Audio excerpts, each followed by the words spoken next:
BBFCLৰ যি আজি উৎপাদনৰ ক্ষেত্ৰতে হওক বা ইয়াৰ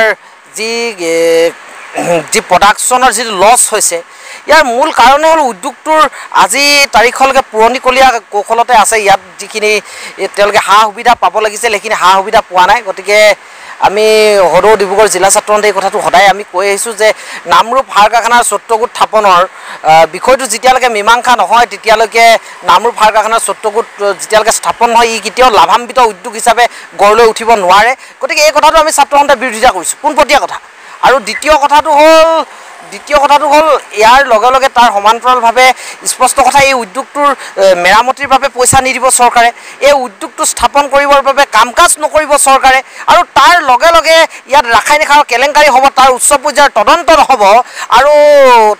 নহ'ব আৰু কি নাম কয় দীঘলীয়া সময়ৰ বাবে দোষী বাহিৰত থাকিব, তেন্তে এই উদ্যোগটো লছলৈ নাযায় পিনে কিহত যাব? এই উদ্যোগটো লছ নহয় কি হ'ব? গতিকে আমাৰ স্পষ্ট কথা ৰাসায়নিক সাৰৰ কেলেংকাৰী উচ্চ পৰ্যায়ৰ তদন্ত হ'ব লাগিব।